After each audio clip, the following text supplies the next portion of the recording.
नमस्कार. उत्तरे तुमच्या प्रश्नांची या वेब सिरीजमध्ये सर्वांचं पुन्हा एकदा स्वागत. आपण भाग 5 मध्ये एक नवा विषय घेऊन आलो आहोत. यामध्ये सहभागी आहेत आपल्या जिल्ह्याचे जिल्हा शल्य चिकित्सक डॉक्टर अनिल रुडे. आज आपण वेगवेगळ्या विषयावर चर्चा तर करणारच आहे, पण सध्या जिल्ह्यातील कोरोनाची स्थिती काय आहे त्यावरही चर्चा करणार आहोत. रुग्णाला औषधोपचार कशा पद्धतीने दिले जातात यावरही चर्चा करणार आहोत. आणि सर्वात महत्त्वाचं म्हणजे एवढ्या मोठ्या जिल्ह्यामध्ये आरोग्य यंत्रणा वेगवेगळ्या ठिकाणी काम करत असते, त्या सर्व व्यवस्थेचं व्यवस्थापन कसं केलं जातं याबाबतही थोडेफार चर्चा करणार आहोत. एकंदरीतच काय तर कोरोनाशी गडचिरोली जिल्हा चांगल्या प्रकारे लढा देत आहे. राज्यात सर्वात कमी मृत्यूदर, सर्वात कमी रुग्ण अशी जिल्ह्याची ओळख आहे. चला आपण सविस्तर जाणून घेऊया त्यांच्याकडून. सर, तुमचं स्वागत. नमस्कार. सध्या गडचिरोलीचा विचार करता खूप चांगल्या प्रकारे आपण त्याला लढा देतोय असंच आहे, परंतु सध्या मागच्या 15 दिवसात पाहिलं तर रुग्णसंख्या वाढत आहे आणि मृत्यूचं प्रमाणही काही प्रमाणात वाढलं आहे. जरी कमी असलं तरी जिल्ह्याचा विचार केला तरी एक दोन मृत्यू होत आहेत. तर याबद्दल थोडंसं सांगा ना, म्हणजे कशा प्रकार, म्हणजे आता का वाढतीये संख्या? आपल्या जिल्ह्यामध्ये सुरुवातीला ग्रीन झोन होता आणि त्यामध्ये केसेस सुरुवातीला कमी होत्या. त्यानंतर हळूहळू कालांतराने आपल्याकडे केसेस आढळल्या. त्याच्यामुळे सध्या जो आपल्या जिल्ह्यातला पिरियड आहे या महिन्याचा किंवा मागच्या महिन्याचा हा बहुतेक आमच्या अंदाजाने पीक पिरियड आहे. आणि त्यामुळे आता आपल्याकडे जवळपास आज मितीस 5,903 वगैरे cases, active cases, positive cases आपल्याकडे आहेत. आणि त्यापैकी जवळपास 5,116 केसेस रिकवर झालेल्या आहेत आणि जवळपास 56 केसेसच्या डेथ्स झालेल्या आहे. आणि ह्या ज्या डेथ्स झाल्या याला कारण असं आहे की ह्या सुरुवातीला लोकांनी थोडंसं स्वतःकडे लक्ष द्यायला पाहिजे होतं. ते लक्ष न दिल्याने एकदम शेवटच्या अवस्थेमध्ये न्यूमोनिया घेऊन, बायलॅटरल न्यूमोनिया घेऊन लंग्समध्ये ॲक्यूट रेस्पिरेटरी डिस्ट्रेसमध्ये अशी आलेली ही केसेस होती. आणि त्यामुळे अशा रुग्णांचा शेवटी आल्यामुळे डेथ झालेला आहे. त्याच्यामुळे लोकांनी दक्ष राहणं गरजेचं आहे. जेव्हा इन्फ्लुएन्झा लाईक इलनेस जेव्हा असतो, सौम्य स्वरूपाचा खोकला, सर्दी, ताप, गळ्यात दुखणे, डोकेदुखी, अंग दुखणे अशी जेव्हा लक्षणं असतात, अशा वेळेसच लोकांनी लक्ष द्यायला पाहिजे आणि तात्काळ रुग्णालयात जाऊन आपलं रॅपिड अँटीजन टेस्टिंग किंवा RT-PCR टेस्टिंग लगेच करून आपली चाचणी पॉझिटिव्ह आहे किंवा निगेटिव्ह आहे हे आपलं स्टेटस तपासणे अत्यंत गरजेचं आहे. जर का लवकर लक्षात आलं तर याचा उपचार लवकर होतो आणि समोरचे जे कॉम्प्लिकेशन्स आहेत, न्यूमोनिया किंवा ARDS किंवा सेप्टिसेमिया, असे कॉम्प्लिकेशन्स होत नाही. बरोबर. म्हणजे रुग्णांनी वेळेत उपचार घेणं हे या प्रक्रियेमध्ये खूप गरजेचं आहे. पण सध्या आता राज्यभर किंवा देशभर अशी विषय आहे की दुसरा टप्पा वगैरे, किंवा आपल्याकडे तर आता कुठे रुग्णसंख्या थोडीशी वाढते, म्हणजे आपण दुसऱ्या टप्प्यात जाणार आहोत का, किंवा पुढे काय स्थिती असेल या कोरोना संसर्गाची? जागतिक परिस्थिती जर पाहिली तर जगामध्ये कोरोनाचे जवळपास आज मितीस 4,78,00,000 केसेस कोरोनाचे आढळलेले आहेत. त्यापैकी 12 लाख कोरोना केसेसचे डेथ्स झालेले आहे आणि 34 लाख लोकांची रिकव्हरी झालेली आहे. भारतामध्ये सुद्धा जवळपास 83 लाख टोटल केसेस आज मितीस आढळलेले आहे आणि त्यामध्ये 1,23,650 रुग्णांचा मृत्यू झालेला आहे. तशीच परिस्थिती महाराष्ट्रात आहे. जवळपास 16 लाख आपल्याकडे टोटल केसेस आढळले आणि त्यापैकी 15 लाख रिकवर झाले, परंतु 44,128 रुग्णांचा मृत्यू झालेला आहे कोरोनामुळे. त्याच्यामुळे सद्यस्थितीत आपण जरी पहिला टप्पा गाठून सेकंड वेव्हची आपण जी गोष्ट करीत आहात, ती सेकंड वेव्ह युरोपियन कंट्रीजमध्ये बेल्जियम, स्पेन, इटाली किंवा जर्मनी या देशांमध्ये आता नंबर ऑफ केसेस परत नव्याने वाढायला सुरुवात झालेली आहे आणि त्या लोकांनी आता परत पुन्हा लॉकडाऊन मिशन सुरू केलेले आहे. त्याच्यामुळं एक अंदाज असा राहू शकतो की सेकंड वेव्ह येण्याची शक्यता नाकारता येत नाही. पण आपल्याला जी प्रिकॉशन, दक्षता आणि जी काही प्रिव्हेंटिव्ह मेजर्स आहे, प्रतिबंधात्मक उपाययोजना, ह्या जर आपण केल्या तर निश्चितच आपण याच्यावर एक नियंत्रण करू शकू. पण आता जवळपास या कोरोना संसर्ग सुरू झाल्यापासून वर्ष जवळपास होत येते. कारण लोकांनी घरात राहून किंवा लॉकडाऊन करून मोठ्या प्रमाणात प्रतिकार केला. पण आता म्हणजे कसं आहे की आर्थिक चक्र चालण्यासाठी त्यांना घरातून बाहेर पडावं लागेल. आपलं काम आहे, उद्योग आहेत, व्यवसाय आहेत. मग अशा वेळी त्यांना काम करत असताना किंवा आता सीझन ही आता हिवाळ्याचा आहे, म्हणजे काय म्हणतो आपण थंडीचं वगैरे, तर आजारी पडण्याचे हा सीझन म्हटलं तरी वावगं ठरणार नाही. यावेळी नेमकी काळजी काय घ्यावी? आर्थिक अर्थार्जनाच्या दृष्टीने जर बघितलं तर निश्चितच पोट भरायसाठी लोक बाहेर तर पडणारच. कारण लॉकडाऊन आणि त्या उद्योगधंदे आणि लोकांचे जे जॉब्स आहे त्याच्यावर निश्चितच अर्थकारणावर परिणाम झालेला आहे. आणि असं बाहेर पडताना आपलं समाजामध्ये वावरताना निश्चितच लोकांनी एक आपली सामाजिक जबाबदारी, जसं आपला राष्ट्रीय कार्यक्रमामध्ये आपण आता यावेळेस सर्वे घेतला होता की माझे कुटुंब माझी जबाबदारी, तर मला तर असं वाटतं की तुमचे कुटुंब तुमची जबाबदारी ही सुद्धा तुमची भावना असावी. आणि सर्वांनी आपल्या कुटुंबामध्ये कोरोना निगेटिव्ह स्टेटस कसं ठेवलं पाहिजे याची काळजी घेतली पाहिजे. अर्थार्जनासाठी बाहेर निघताना मात्र गर्दीच्या ठिकाणी मास्क वापरावा, ट्रिपल लेअर मास्क वापरावा. त्याच्यानंतर सोशल डिस्टन्सिंग लोकांनी पाळावं, किमान 1 मीटर अंतर ठेवायला पाहिजे. लोकांनी जास्त गर्दीच्या ठिकाणी जाणं टाळलं पाहिजे. लग्न समारंभ किंवा जे काही समारंभ असतात, कौटुंबिक सामाजिक सण समारंभ वगैरे साजरे करताना जास्त लोकांनी गर्दी करू नये. आणि लोकांनी याला लाईटली घेऊ नये, हलक्याने घेऊ नये. कारण कोरोना संसर्ग ज्यांना लोकांची प्रवृत्ती काही होत नाही असा लोकांमध्ये गैरसमज आहे. आणि हा गैरसमज त्यांनी 80% जे असिम्प्टमॅटिक लोक असतात त्यांना बघून करून घेतलेला आहे. परंतु जे 5% रुग्ण असतात ज्यांना सिव्हिअर निमोनिया, कॉम्प्लिकेटेड ARDS होते आणि त्यांची श्वसनदाह, पल्मोनरी जे लंग्स असतात ते निकामी होतात आणि मग डेथ होते. अशा केसेसकडे जर बघितलं तर निश्चितच आपण खबरदारी घेणे गरजेचे आहे. त्यामुळे त्यांनी गर्दीच्या ठिकाणी जाऊ नये, सोशल डिस्टन्सिंग पाळावे, मास्कचा वापर करावा आणि गाफील राहू नये. म्हणजे मोठ्या प्रमाणात आजही बघितलं तर म्हणजे सर्वसाधारण सोशल जे डिस्टन्सिंग असते किंवा सामाजिक दूरीकरण हवं तेवढ्या प्रमाणात पाळलं जात नाही. का तर तुम्ही म्हणताय तसं भीती लोकांची गेली, पण आता दुसऱ्या टप्प्याचाही विचार होतोय जगभर. तर भीती अजून मनात राहणं म्हणजे काळजी घेणं आणि भीती बाळगणं ह्या वेगवेगळ्या 2 गोष्टी आहेत. तर निश्चित म्हणजे लोकांनी यात सांभाळलं पाहिजे. पण याच्यात एक आहे की अजून थोडंसं की लक्षणे नसलेल्यांना आपण मागे एक कॅम्पेन केलं, त्यांना घरी ठेवलं चांगल्या पद्धतीनं. ते ज्यांना लक्षणं नाहीत किंवा सौम्य लक्षणं आहेत त्यांच्या घरी ठेवून त्यांचे उपचार केले. ते कशी यशस्वी झाली ती मोहीम किंवा अजून कशी चालू आहे त्याच्याबद्दल थोडं सांगचाल का? म्हणजे होम आयसोलेशन बद्दल विचारतोय. अगदी बरोबर बोललात तुम्ही. कारण सध्या जी होम आयसोलेशन करणे हे त्या कोरोना पॉझिटिव्ह चाचणी आलेल्या रुग्णांना तपासणी करताना डॉक्टरांनी, जे वैद्यकीय अधिकारी आहे किंवा फिजिशियन्स आहेत, त्यांनी ते ठरवायचं आहे की त्याला होम आयसोलेशन द्यायचं की नाही. किमान आपल्या जिल्ह्यामध्ये प्रशासनाने असं ठरवलं होतं की ज्यांच्याकडे किमान 2 टॉयलेट्स आहे, 2 बाथरूम आहे आणि ज्यांच्याकडे सेपरेट आयसोलेशनमध्ये राहण्याची अलगीकरण आणि नातेवाईकांना विलगीकरण असं ज्यांच्याकडे सुविधा उपलब्ध आहे अशा लोकांनाच आयसोलेशन देणे आवश्यक आहे. स्ट्रिक्टली कडकपणे राहावे लागेल.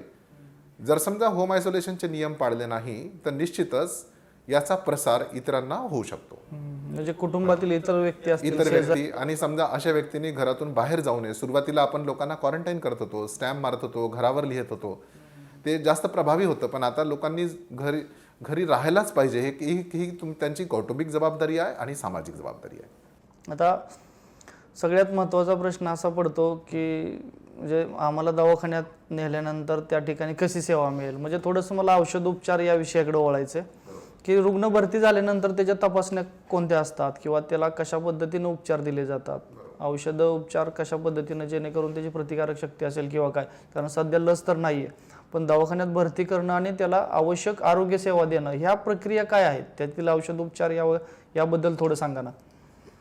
सुरुवातीला जेव्हा आपण क्वारंटाईन करत होतो तेव्हा त्याच्यानंतर 3 टियर सिस्टम आली आणि त्याच्यामध्ये CCC, DCSC आणि DCH अशा 3 टियर सिस्टम आली. ज्याच्यामध्ये CCC म्हणजे कोविड केअर सेंटर, जे प्रत्येक ब्लॉक स्तरावर आपण कोविड केअर सेंटर केले. त्याच्यानंतर डेडिकेटेड कोविड हेल्थ सेंटर, ते आपण जिथे उपजिल्हा रुग्णालय आहे अशा ब्लॉकमध्ये आपण DCSC तयार केल्या आणि 3 DCSC आपल्या जिल्ह्यामध्ये नवीन आपले कलेक्टर महोदय दीपक सिंगला साहेब आणि आपले CO कुमार आशीर्वाद साहेब यांनी 3 DCSC नव्याने एटापल्ली, अहेरी आणि सिरोंचा अशा ठिकाणी जिथे पेशंटला दूरचा कोपऱ्यातला तालुका असल्यामुळे पेशंट ट्रान्सपोर्टला वेळ लागेल या याच्यानी DCSC तयार केलेले आहेत. त्यामुळे अशा 3 टियर सिस्टममध्ये असं व्यवस्थापन सुरू आहे. एकदा पेशंटच्या रुग्णाची चाचणी जर पॉझिटिव्ह आली, सुरुवातीला आपण प्रत्येक ह्या CCCला फीवर ट्रीटमेंट सेंटर ठेवलेले आहे, जिथे रुग्ण आल्यानंतर त्याची तपासणी होते, इंटरनी टेम्परेचर तपासणी होते आणि त्या पल्स ऑक्सिमीटरने त्यांचा SpO2 पाहण्यात येतो.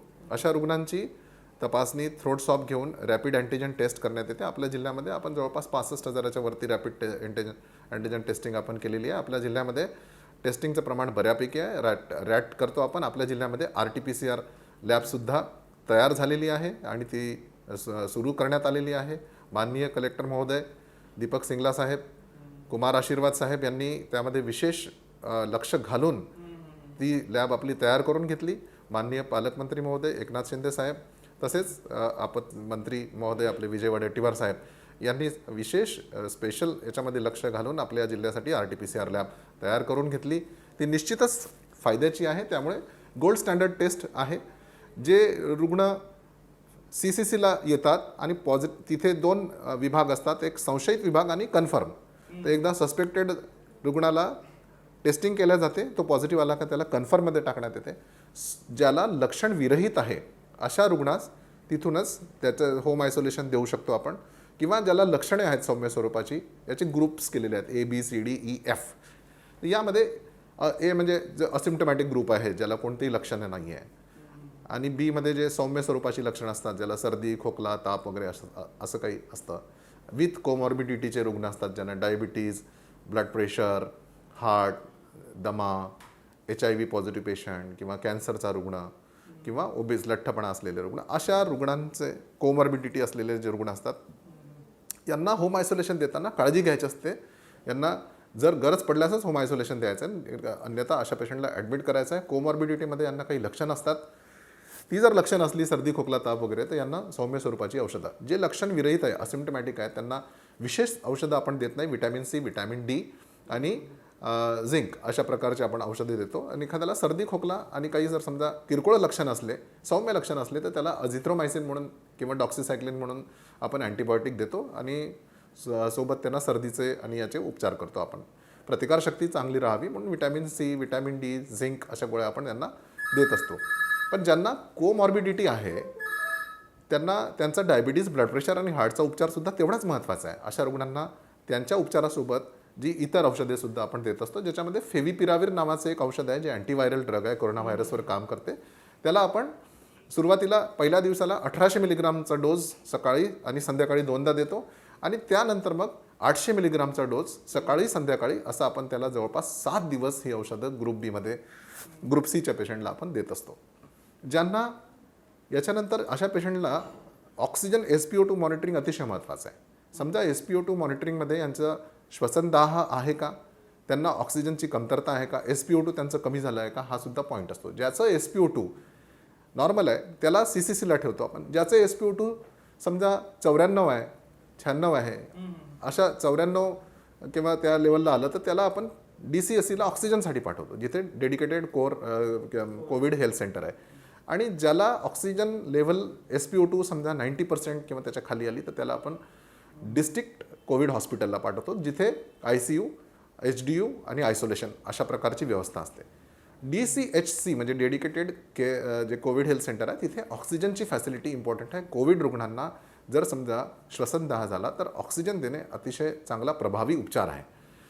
औषधं देताना फेविपिराविर आणि त्यासोबतच नंतर जे आता जास्त समजा पेशंटला मॉडरेट क्लास आहे, मॉडरेट ग्रुप आहे आणि त्याला जर न्यूमोनिया झाला तर निश्चितच त्यालासुद्धा आपल्याला इतर औषधं द्यावी लागतात. त्यामध्ये रेमडेसिवीर नावाचं जे इंजेक्शन आहे ते अतिशय प्रभावशाली आहे.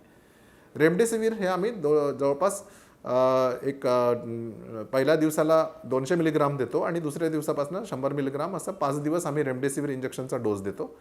आणि त्यासोबतच लो मॉलिक्युलर वेट हिपॅरिन आहे, ज्याच्यामध्ये जी कोॲग्युलेबिलिटी आहे किंवा रक्त क्लॉट्स होऊ नये किंवा रक्तपुरवठा इतर ऑर्गनला व्यवस्थित सुरू राहावा, सर्क्युलेशन व्यवस्थित सुरू राहावं, रक्त पातळ राहावं, या संदर्भाने लो मॉलिक्युलर वेट हिपॅरिन आपण याच्यामध्ये ज्यांना डायबिटीज, ब्लड प्रेशर, हार्ट आहे यांना आणि ज्यांना निमोनिया त्यांना आपण देत असतो. आणि ज्यांना सिव्हिअर आहे त्यांना सुद्धा आपण लो मॉलिक्युलर वेट हिपॅरिन जे आपण हार्ट अटॅकमध्ये सुद्धा वापरतो, ज्याच्याने रक्त पातळ राहतं, ते देण्यात येते. त्याच्याशिवाय मिथाईल प्रेडनिसोलोन नावाचं इंजेक्शन आहे, जे 40 मिलीग्राम आम्ही दिवसातनं 2दा देतो, मिथाईल प्रेडनिसोलोन, किंवा इंजेक्शन डेक्सामिथासोन. हे स्टिरॉइड आहेत आणि याचे पण रिझल्ट जवळपास चांगले आहे. हे त्याच्यामुळे अशा रुग्णाला ही औषधं देऊन आम्ही उपचार करतो. टेस्ट करणं अतिशय सोपं आहे. असिम्प्टोमॅटिकला विशेष टेस्ट इन्व्हेस्टिगेशन लागत नाही. त्याच्यामध्ये फक्त CBC आणि रुटीन CBC वगैरे आम्ही करत असतो, CRP आणि टेस्टिंग. बाकी जे इतर कॅटेगरी आहे B आणि C मध्ये, मग त्याच्यामध्ये आम्हाला एक्सरे चेस्ट, ज्यांना सर्दी खोकला ताप आहे त्यांचा एक्सरे चेस्ट बेसिक इन्व्हेस्टिगेशन करतो. खोकला आणि दम लागत आहे त्याचा आम्ही HRCT करतो, CT स्कॅन, आणि CT स्कॅनचा स्कोअर बघण्यात येतो. म्हणजे त्या 5ही लोबला, राईट लंग, लेफ्ट लंग, त्याचे जे लोब्स असतात त्याच्या 25 पैकी किती स्कोअर आहे ते पाहून त्यानुसार त्या पेशंटला माइल्ड, मॉडरेट आणि सिव्हिअर असं कॅटेगरायझेशन करण्यात येते. ज्याचा स्कोअर 9पेक्षा कमी आहे तो माइल्ड, 9 ते 15 मॉडरेट आणि 15च्या वरती सिव्हिअर. तर असे काही रुग्ण असतात ज्यांना, अशा रुग्णांना त्या CT स्कॅनवरून, एक्सरेवरून आणि इतर तपासण्या, रक्त तपासण्या, ज्यामध्ये डी डायमर किंवा इंटरल्युकिन 6 किंवा CRP, ट्रायग्लिसराईड, असे काही आम्ही तपासण्या करतो आणि त्या तपासण्यावरून त्यांचं जे ट्रीटमेंट मॉनिटर केलं जाते. अशा प्रकारे ही ट्रीटमेंट आहे. बाकी त्याचा ट्रीटमेंटसोबतच पेशंटचा आहार, विहार आणि विचार, ह्या 3 गोष्टी अतिशय महत्त्वाच्या आहे. आहारामध्ये इम्युनिटी बूस्टर्स किंवा इम्युनिटी प्रतिकारशक्ती चांगली राहावी म्हणून आहार हा सकस प्रोटीनयुक्त आहार असावा. यामध्ये माननीय पालकमंत्री एकनाथ शिंदे साहेब जेव्हा आले होते आपल्या जिल्ह्याच्या दौऱ्यावर सुरुवातीला, तेव्हा त्यांनी प्रत्यक्ष वॉर्डमध्ये जाऊन राऊंड घेतला आणि राऊंड घेऊन त्यांनी सगळ्यांची विचारपूस केली. आणि हॉस्पिटल डाएट ज्याप्रमाणे आमचा कंत्राट टेंडर ज्याला झाला होता त्याप्रमाणे हॉस्पिटल डाएट पेशंटला आम्ही देत होतो. त्यांनी आम्हाला सूचना दिल्या की तुम्ही पेशंटला आणि अधिकारी कर्मचारी जे काही हॉस्पिटलमध्ये काम करतात त्यांना डाएट चांगलं द्या, कारण हे कोरोना वॉर्डमध्ये काम करतायत.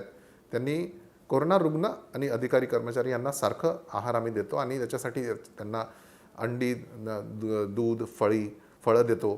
त्याच्यानंतर आठवड्यातून 2दा नॉनव्हेज आणि हे सगळं प्रोटीनयुक्त आहारसुद्धा आम्ही त्यांना देतो. शिवाय आमच्याकडे आयुष सेल आहे, तर आम्ही त्याच्यामध्ये एक काढासुद्धा त्यांना, चहासारखा आम्ही काढासुद्धा देतो, जेणेकरून त्यांची प्रतिकारशक्ती चांगली राहावी.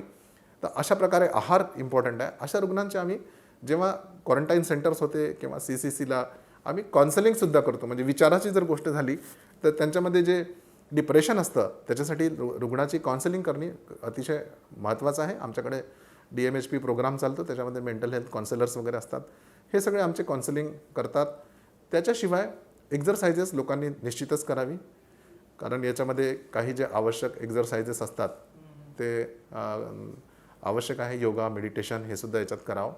तर अशा प्रकारे आहार, विहार, विचार आणि उपचार या 4ही प्रक्रिया जर आपण एकत्र राबवल्या तर निश्चितच पेशंटला बरं होण्यास मदत होते. निश्चितच आहार, विहार आणि आहार, विहार, विचार. हां, आता याच्यामध्ये एक रेमडेसिवीरचा तुम्ही उल्लेख केला. याबाबत सामान्य लोकांच्यात आणि विविध माध्यमांच्यात बऱ्याच प्रमाणात उलटसुलट चर्चा येतात.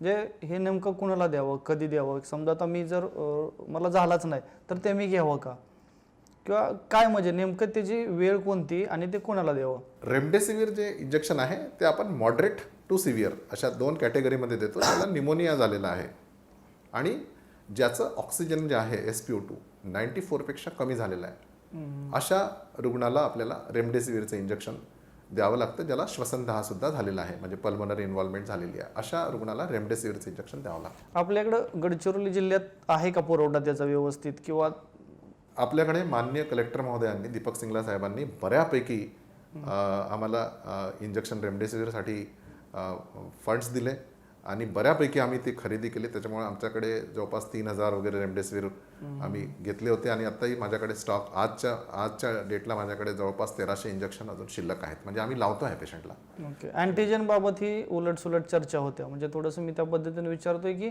त्याच्याबाबत जनजागृती सुरू आहे, मोठ्या प्रमाणात प्रशासन काम करते, लोकांना खरी माहिती देण्याचा प्रयत्न करते, तरी पण काही लोक अँटीजेनला आता थोडंसं शंका घ्यायला लागले. तर खरं काय आहे नेमकं? नाही, अगदी आपलं बरोबर आहे. याच्यामध्ये आपलं जसं जिल्हा माहिती कार्यालय आहे आणि याद्वारे विविध वृत्तपत्र, प्रसारवाहिन्या, प्रसारमाध्यमातून आपण जनजागृती करत आहात, तसेच जनजागृती कम्युनिटी लीडर्स आणि यांनी करावी. काही भागामध्ये अँटीजन टेस्टिंग लोक करत नाही आहे. काही लोकांमध्ये अशी एक, मी जे म्हटलं होतं की त्यांनी अगदी हलक्यात घेतलेला लाईटली ती एक भावना झाली, हा कशाला टेस्टिंग करायचं, टेस्टिंग आलं पॉझिटिव्ह केलं की दवाखान्यात भरती करतात. ही जी त्यांच्यामध्ये भावना झाली आहे ती योग्य नाही आहे. त्याच्यामुळे लोकांनी आपली टेस्टिंग निश्चितच करून घ्यावी. टेस्टिंग केल्यावरच त्याच्यानंतर ते समजा त्यांना डॉक्टरांच्या निदानानुसार त्यांच्या तपासण्या आणि उपचार केले जातात. यामध्ये जबरदस्तीने कोणाला भरती करण्यात येते किंवा तसा प्रकार आपल्या देशात नाही. पेशंटचा हक्क आहे आरोग्याचा, उपचार करून मिळवून घेणे आणि त्यानुसार त्यांना उपचार देण्यात येतो. यामध्ये डायबिटीज, ब्लड प्रेशर आणि हार्टचे जे रुग्ण असतात हे कोमॉर्बिड रुग्णांना धोका जास्त असतो. त्याच्यामुळे यांनी स्वतःकडे जास्त लक्ष द्यावं. सर्दी, खोकला आणि ताप आणि समजा निमोनिया झाला तर यांनी लगेच उपचार करून घ्यावा. याच्यात अजून एक थोडंसं सांगायचे की रुग्ण भरती झाल्यानंतर सुरुवातीला लोक घाबरली होती, दवाखान्यात जाणं टाळत होती, पण आता लक्षण असल्यावर स्वतःहून भरती होत आहेत. आपण ऑप्शनही दिले की जर लक्षण नसतील तर तुम्ही घरी राहू शकता. पण दवाखान्यात जाणाऱ्या लोकांच्या सुरुवातीला काही तक्रारी होत्या व्यवस्थापनाबाबत असतील किंवा काय, कारण संख्या एवढी होती आणि आरोग्य यंत्रणेवर आलेलं ताण, याच्यात निश्चितच कुठेतरी कमतरता राहू शकतात, पण त्या दूर होत आहेत. मग हे तुम्ही ते कसं मॅनेज करता, ते व्यवस्थापन कसं असतं? म्हणजे रुग्णांच्या आलेल्या अडचणी असतील त्या सोडवणं असेल किंवा त्यांना आवश्यक सुविधा पुरवणं असेल, त्या व्यवस्थापनाबद्दल थोडं सांगा ना. रुग्णालय व्यवस्थापनामध्ये जेव्हा कोरोना सुरुवातीला मुंबई, ठाणे आणि पुणे याच्याकडे, जेव्हा औरंगाबाद इकडे जेव्हा जास्त केसेस होत्या, तेव्हा आम्हाला भरपूर वेळ मिळाला तयारी करायला. त्या दरम्यान आम्ही हे सगळे CCC, BCSC आणि DCH हे तयार केले. माननीय कलेक्टर महोदय दीपक सिंगला साहेब आणि त्यावेळेस CO डॉक्टर विजय राठोड साहेब होते, आत्ताचे CO कुमार आशीर्वाद साहेब आणि पालकमंत्री महोदय एकनाथ शिंदे साहेब यांच्या मार्गदर्शनाखाली आम्ही सगळ्या संस्थांमध्ये इन्फ्रास्ट्रक्चर स्ट्रेंथनिंग केलं सुरुवातीला, ज्याच्यामध्ये बेड्स, मॅट्रेसेस, बेड्स आणि सेंट्रल ऑक्सिजन लाईन ह्या सगळ्या आम्ही टाकून ठेवून दिल्या. आणि त्यानंतर जे काही लॉजिस्टिक्स, इन्स्ट्रुमेंट आणि इक्विपमेंट्स लागतात, औषधं, साहित्य जे काही लागतात, त्याचा पुरवठा व्यवस्थित सगळ्या सेंटरला, सगळ्या रुग्णालयात देण्यात आलेला. औषधं पुरवठा करण्यात आला. अँटीजन टेस्टिंग किट्स घेण्यात आल्या भरपूर प्रमाणात. त्याच्यामुळे जे काही सुरुवातीला आपण क्वारंटाईन सेंटर होते त्यांना CCC मध्ये कन्वर्ट केले. आणि माननीय पालकमंत्री महोदय यांनी आहारावर फोकस देऊन आम्हाला वारंवार सूचना दिल्या की आहार लोकांचा जर चांगला राहिला तर त्यांचा निश्चितच रुग्ण बरा होईल. तर त्याच्यावर त्यांनी आम्हाला काही जिल्हा स्तरावर कलेक्टर महोदय, आपत्ती व्यवस्थापनाच्या कडनं SDRF मध्ये सुद्धा आम्हाला आहारासाठी स्पेशल फंड्स दिले किंवा याच्यामध्ये त्यांनी अनुदान दिले. त्यामध्ये त्यांनी, कलेक्टर महोदयांनी कुठेही कमी पडू दिली नाही. त्याच्यामुळे आम्हाला बऱ्यापैकी आम्ही याच्यावर फोकस करू शकलो. आणि आम्ही इन्फ्रास्ट्रक्चरसोबत आम्ही HR वर पण फोकस केला. तर कोविड NHM अंतर्गत कोविड PIP मध्ये नर्सेस, म्हणजे सिस्टर्स, मेडिकल ऑफिसर्स, स्वच्छता कर्मचारी, डाटा एंट्री ऑपरेटर्स आणि डॉक्टर मंडळी असं आम्हाला पूर्ण भरण्याची CO सरांनी मुभा दिली. हे सगळे आम्ही कंत्राटी कर्मचारीसुद्धा भरून घेतले. आणि त्यामुळे थोडं इन्फ्रास्ट्रक्चर आणि सर्व्हिस डिलिव्हरीमध्ये आम्हाला थोडी बऱ्यापैकी सुधारणा झाली. सुरुवातीला डाएटच्या संदर्भात किंवा जे काही तक्रारी होत्या, पण त्यानंतर पालकमंत्री महोदयांनी लक्ष घातल्यानंतर आम्ही त्या सुधारणा केल्या. म्हणजे लोकांना कसं चांगलं डाएट मिळेल याकडे आम्ही लक्ष दिलं. आणि रुग्णालयामध्ये स्वच्छता, आहार आणि उपचार याच्यावर आम्ही थोडा लक्ष दिला. आणि जे रुग्ण आले त्यांच्यावर सुद्धा माझे जे टीम आहे ते डॉक्टर्सच्या टीम्स तयार केला आम्ही. आणि त्यानुसार मग उपचारसुद्धा करण्यात आला. आपल्याकडे स्पेशालिस्ट आहेत, फिजिशियन्स आहेत, ॲनेस्थेशियोलॉजिस्ट आहेत, पल्मोनॉलॉजिस्ट आहेत. तर रुटीनली या रुग्णांची तपासणी होते आणि त्यानुसार आपण त्यांचं व्यवस्थापन करतो. निश्चितच सर, म्हणजे एकदम जे म्हणतो आपण की जिल्ह्यातील जे चित्र आहे हे या सगळ्या वर्षभरापूर्वीच्या तयारीचंच हे चित्र आहे की जे आकडेवारी सांगते. म्हणजे राज्यात आपण चांगल्या प्रकारे कोरोनाला नियंत्रित ठेवण्यात यश मिळवले. याच्यामध्ये मला वाटतं तुमच्यापासून, म्हणजे जिल्हा शल्य चिकित्सक पासून अगदी अंगणवाडी ताई, आशा अगदी वर्कर बरोबर. यांच्यापर्यंत सर्व टीम जे कोरोना योद्धे आहेत त्यांचं काम आहे, प्रशासन आहे आणि सर्वात मोठं पाठबळ असतं ते लोकप्रतिनिधी. बरोबर. त्या सर्वांनी एकत्रित येऊन हे आपण काम केले. सरांनी अतिशय चांगल्या प्रकारे आज माहिती दिली. सर तुमचे धन्यवाद. आपण म्हणजे पुढेही चर्चा करणार आहोत, मात्र याला काही लिमिटेशन्स आहेत. आपण नवीन जसे विषय येतील तसे माहिती घेत जाऊ. सरांचे धन्यवाद. Thank you very much.